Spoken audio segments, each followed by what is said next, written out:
Guys কেমন আছেন? আশা করি ভালো আছেন সবাই। নিয়ে আসলাম পেঁয়াজ পরাটা, ফ্রোজিং করে রাখবো আমি।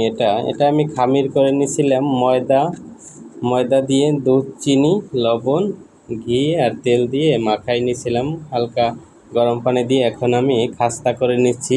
খাস্তার ভিতরে আমি দুধ, চিনি আর ঘি দিয়ে দেব। দিয়ে এই যে রেখে দিলাম 1 ঘন্টা। এখন আবার আমি পরাটার জন্য বেলবো। বেইলে আমি রেখে দেব একটা পলিথিন, একটা পরাটা। তারপর রেখে দিয়ে আমি জিপলকে ঢুকাইয়া ফ্রোজিং করে রাখবো। এটা যে সময় অর্ডার করব ওই সময় আমি বের করে ভাইজে দেবো। এটা নাম হলো পেঁয়াজ পরাটা। এটা অনেক সুস্বাদু এবং টেস্টি। তোমরাও বাসায় ট্রাই করতে পারো অবশ্যই। আল্লাহ হাফেজ, ভালো থাকবা। আসসালামু আলাইকুম ওয়া রাহমাতুল্লাহি ওয়া বারাকাতুহু।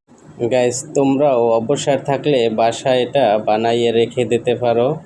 যারা ব্যাচেলার আছো আমার মতো, যে সময় সুযোগ হবে ওই সময় বের করে ভেজে খেতে পারবা। অনেক টেস্টি।